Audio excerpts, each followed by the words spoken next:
So what is the other side of it? The other side of it, in my view, if you look at it from an impartial point of view, and incidentally, I am one of those people who believes that Iran should have every right within NPT, but I think this regime has so mismanaged this program that the international community has now developed rightfully concerns about where this program is. And to their credit, these doubts did not begin with the Islamic Republic of Iran. Doubts about whether Iran was actually pursuing a dual-purpose technology began with the Shah.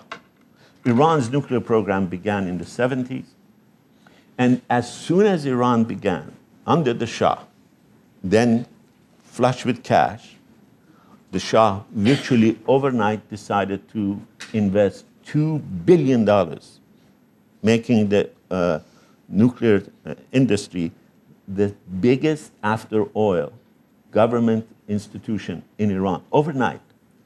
And he did it with virtually no study.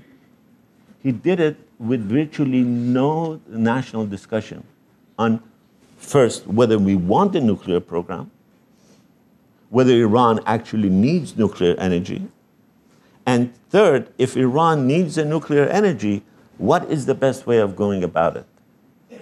There are several ways. If you read our article with Sikh Hacker, there are several ways of going after nuclear energy, peaceful nuclear energy. And starting with enrichment is certainly not one of them. In starting with enrichment, as the Shah did, and starting with enrichment, as this regime has insisted on doing, has very much the possibility of attracting unwanted attention, because it smacks of you trying to go after a dual-purpose nuclear program. Because you want to have a hedge. You want to have the ability to enrich uranium up to 90%, which is weapons grade, and you want to use the cover of NPT to do it peacefully and use all the international help you can as afforded by NPT. There is, I'm sure you have been discussing this, there is essentially a flaw in NPT, a flaw in the law. There's an ambiguity in the law. Scholars, lawyers still cannot determine whether, in fact, Article 4, for example, guarantees a country the inalienable right to enrich uranium or an inalienable right to have a nuclear energy program. I've been in meetings where people who have been doing the negotiations say, no, the enrichment is part of the right, and equally others, no less authoritative, who say, no, enrichment is not part of it. But there is no doubt that if you embark on this path, that is, if you sign the NPT and you say you want a nuclear peaceful program, if you break the law, then you lose your privileges. You know, voting is an inalienable right, but if you commit a felony, you lose your right to vote. So has Iran committed in a breach of its commitment under NPT to now have its enrichment rights suspended? Have no doubt, Iran was found to be sufficiently in breach because it was referred to the Security Council. IAEA cannot refer a country to the Security Council unless they're sufficiently worried that there is something that doesn't make sense. Iran is technically right that they haven't yet found a smoking gun, but they're absolutely wrong when they say IAEA has never found anything wrong. IAEA has found many things wrong. IAEA has found Iran doing experiments about explosions, about controlled explosions that do not make sense for anything other than a nuclear weapons purpose. IAEA has found through AQCon that Iran actually tried to buy designs.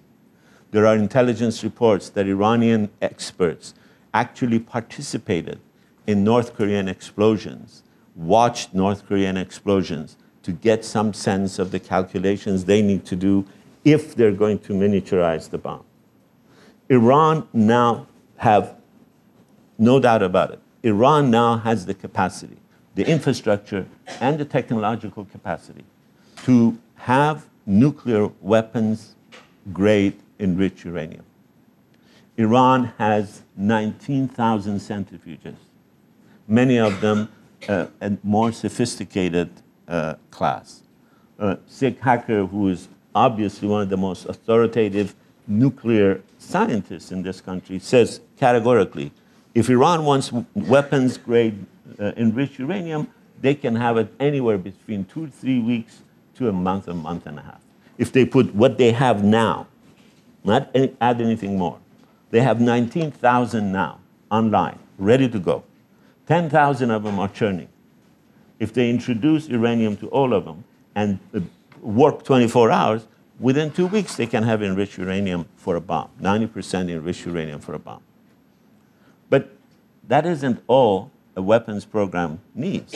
You need to weaponize it, and you need to deliver it. You can put it on a truck and try to deliver it, as we say in the article, but that ain't going to do it. What makes Iran's case a little more dangerous and worrisome is that Iran is also going full force with the help of North Korea, particularly China lesser, Russia even lesser, to develop ballistic missile programs. If you are not thinking about weaponizing this, why are you so concentrated on the missile program?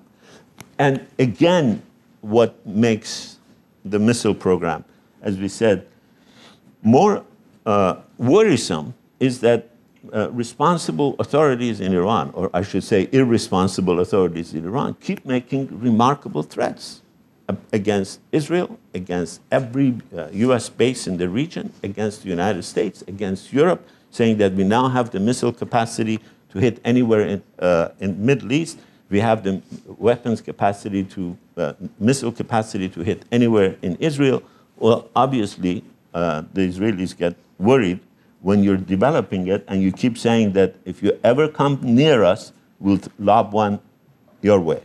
And we'll hit everything US has in the entire region. We already have them earmarked. So the IAEA has, in fact, found Iran to be in breach. And the instances are more. If you want, we can talk about some of those instances.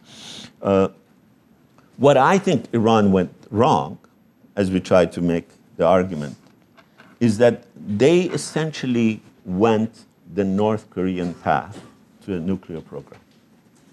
Iran in the 70s had essentially, and this is before this regime, had two models to follow.